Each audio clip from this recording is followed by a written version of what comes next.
I had some amazing opportunities, and one of those opportunities was doing the climate change adaptation project for Beausoleil First Nation Lands and Resource. So a big part of it was doing some sit downs with community members and stuff and finding out like traditional knowledge about the changes that they've seen to our landscape. So me and Carrie Ann Charles worked really closely together on this, and, you know, just creating that sense of, okay, let's get our people into a point where we're actually like monitoring this stuff, right? So we didn't get an ice road, right? But why didn't we get an ice road this year? When was our last ice road? When it used to be a continual thing where our people, we had consistent winters. Well, we don't have that consistency anymore. So the whole purpose of the project actually was to identify the changes that we have up to this point and have the scientific evidence that we have seen a change within our community, right? My big hope for the project was that, you know, we do create those land stewards that, you know, that we get kids more actively involved, especially after my time at the Anishinaabe Nation. I was like, you know, we're only one little piece, and the project at BFN is one small piece of it. But then you think of the bigger picture where, you know, why aren't our people fighting against a nuclear power plant that we share waters with? So the nice thing with having Cambium as that hub and support for the school is that Carrie Ann saw this from me drawing pictures and writing her notes and like, you know, text and emails. And then it became this big, huge thing. And I'm so grateful that BFN is still moving forward with it. And because I think it's so important that the kids do get involved, right? What a great way for our own kids to see the effects that climate change does have within our community. Because I mean, really, like we're getting older, right? So we need to get our people like revitalized, get them excited to be within our own community, right? Because who knows our people and our community more than our own people, right? So if we get them young and excited about it, then we won't have to worry about 20 years from now about our kids coming back to work in our lands and resource departments, in our education departments, working for our administration, right? Doing the right thing and the good work that needs to be done, right? My name is Dylan Koopmans, and I'm the Educational Programs Manager for Water First. And now my job is to create grades K to 12 water science education programs for Indigenous students throughout Canada. So our mandate at Water First is we collaborate with Indigenous communities in Canada in order to provide education and training in the areas of water science and to meet local water priorities. Yeah, so in Beausoleil First Nation, we worked with a group of students, and together we came up with a water source health monitoring program. So it was an opportunity for the students to get out on the land and use some cool water science tools and resources and learn about the different ways that you can look at and evaluate the health of a lake or a river or a water body.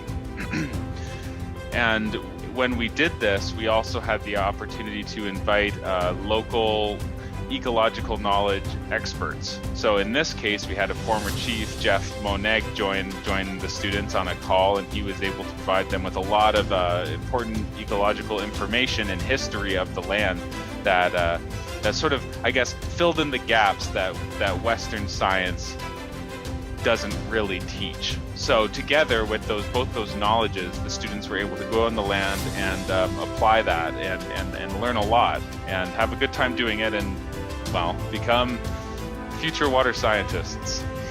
Water First is a largely Indigenous organization, but we have some Indigenous staff. But our program design process involves legitimate, thoughtful, respectful collaboration with our partner communities to ensure that the programs are custom to the needs and the priorities of that community. In the case of some of our projects, this could be habitat restoration. In the case of other projects, it could be a baseline water study. In the case of this project with our youth, it was a wind and water monitoring project that's associated with climate change and better understanding the impacts that climate change are going to have on the people of Beausoleil First Nation in the coming years. And what better way to do that than to have the youth or the students of that community taking this challenge on and taking this learning, because they're going to be able to take that and apply it years beyond many of us. The work that we're doing at Christian Island Elementary School is setting the stage for what is to become a much larger project involving many other amazing organizations, and it's something that's going to evolve and grow for years. So we were so happy to take part in these beginning stages, and we look forward to helping out more in the future. So I'm from the Chippewas of Georgina Island First Nation, and I work for an organization called Agaaming Indigenous Professional Services. It is a Indigenous owned, operated, and uniquely all Indigenous staffed environmental consulting company. So as part of the climate change adaptation program, one of the things that we did to start that process was actually advocate and secure funding to be able to reach out to other communities and give them support and the resources needed to take on a project like this. So as part of that, that's where the communities, we sort of help the communities find the funding to hire what we call the climate change adaptation liaisons. So this particular project is awesome. It's very near and dear to me. Just the transition from it being in the lands department, which, you know, again, our capacity and resources aren't always there to support these kinds of projects. In the case of Beausoleil, there was a lot going on at the time that this project got funded. So as you mentioned, Amber was the liaison at that time. And just before the funding got approved, she took another position with another organization. So the lands department sort of got left with the approved project with nobody really to champion it. So it has now transitioned over to the education department, where I think it's probably, you know, what's the word I'm looking for? Which is probably the best transition, and where a lot of these environmental programs should be transitioning to. I think working under the environment under lands could sort of be the catalyst to some of these projects, but having them transition into the education department like this project has, I think is really where we're going to see the capacity building and the sustainability within our communities, because it's now not only being, I guess, expressed or requesting for the community involvement of it, or trying to persuade the community to get involved. It's actually now being ingrained into our youth, which will be our future leaders and our future environmental champions, that will have such a different perspective and lens as they take those leadership roles than we currently do now with these one-off projects that we don't have capacity and resources for. So yeah, it has been a really interesting journey in this project. So as we started out with the climate change part and how climate change might impact Christian Island and the other two islands, and in cooperation with our partners from Lakehead, so they set up the weather station to get a better understanding of the local weather patterns. And the idea behind that was to figure out if we can find changes in the weather patterns on the island, and if we can relate that to longer lasting weather patterns in the southern Georgian Bay region. Based on the initial project outline and the conversations we had, especially with people from the lands department, there was the idea to make all this available, the data interface available for the community through your website. And for that, we developed actually a web map that will make that, or is already making the data available through an interactive web interface. And if you're interested, I can demonstrate some of that here. We can zoom further in by just scrolling the mouse, like you're familiar with from other mapping applications. And now when we look at the three islands that are in the focus of this project, you see much more data. So now you can see, for example, here is, now we add the colorful part, that's elevation contour lines. And you see all the other lines here are information about the island.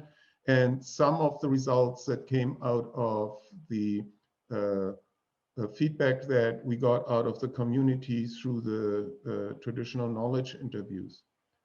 And these round objects here, for example, these are the water wells or the observation wells that were installed because there was feedback from the community 2 years ago that there was more flooding than in prior years. So these wells were established later on.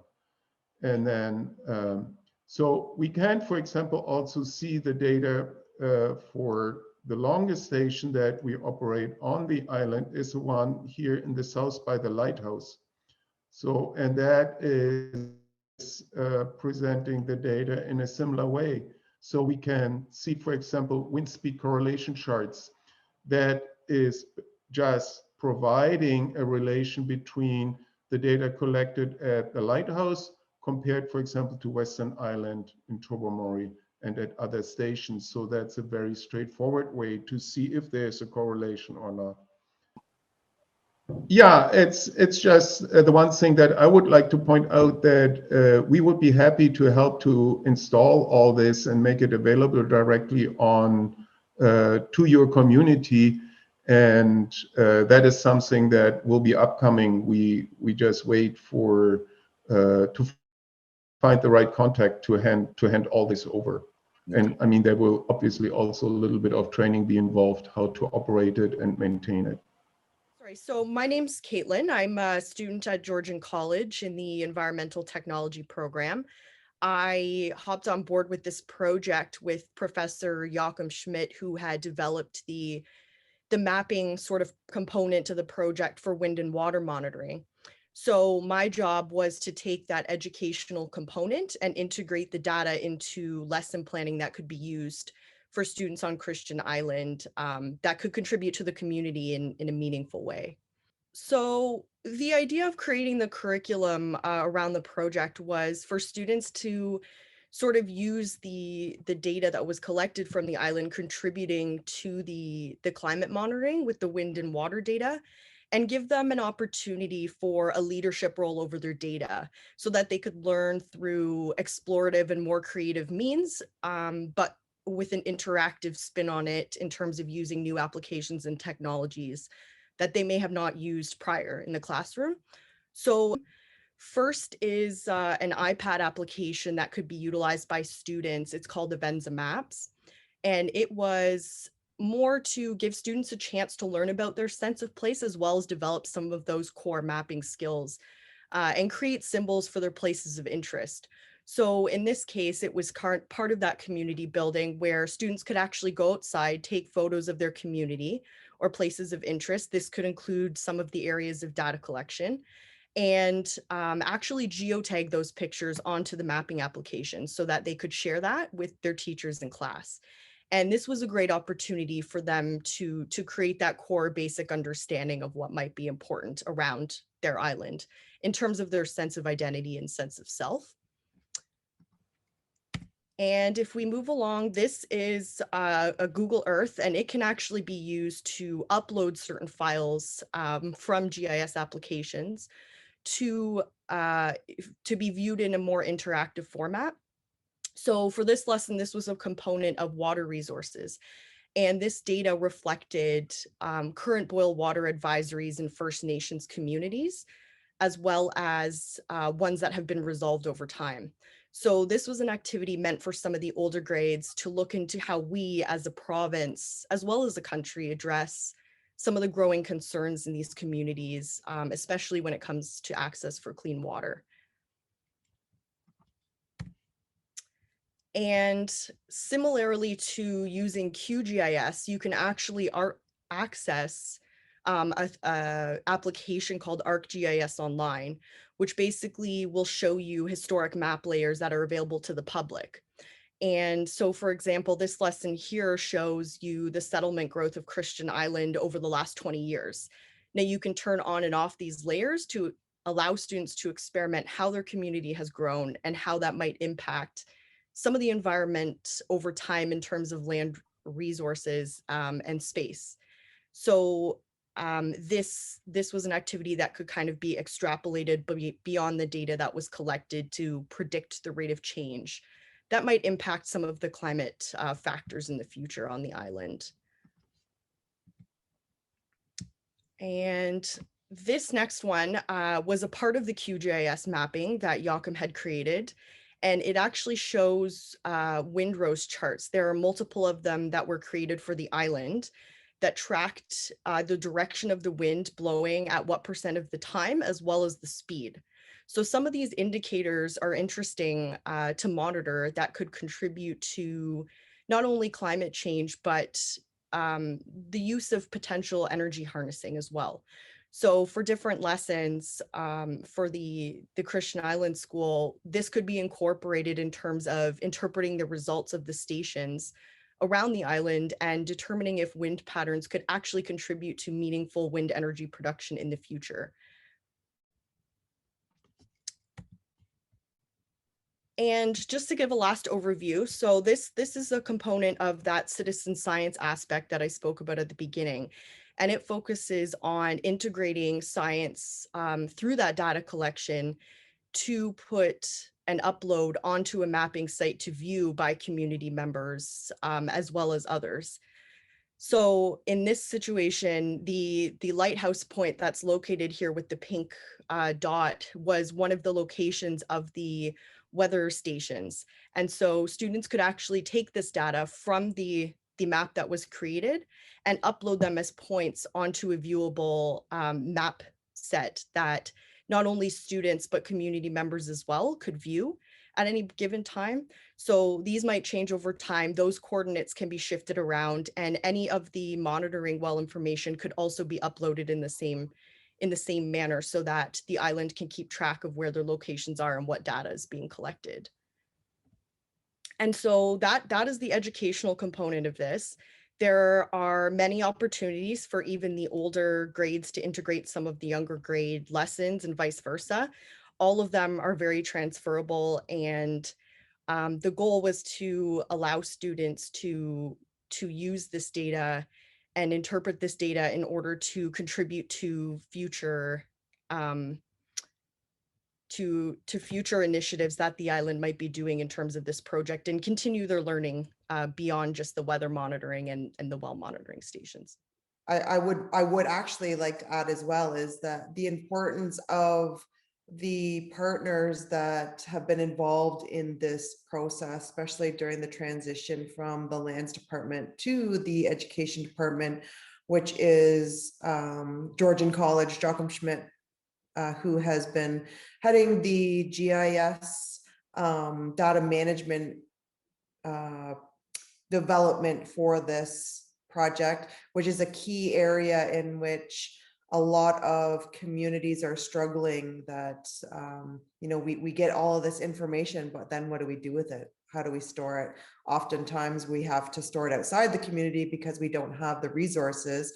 But with this particular project, the data management system is being designed to ensure that community has access and easy access to the data that's being collected. Christopher Murray from Lakehead University has been integral in terms of being able to set up and ensure that the weather monitoring stations are up and running and collecting the data that we need. You know, educating the community and the staff around all of those pieces that I'm not really tech savvy on, as well as Simcoe Muskoka District Health Unit. They've been key players in the whole water quality beach sampling program and ensuring that those pieces are in place and are suitable and workable for the community. And other partners that we've brought in, such as Water First, who's been involved now, and all those other partners. I just want to make sure that people know that if it wasn't for all of the partners and the dedication and time that has been put into this project, it wouldn't be the success that it is today.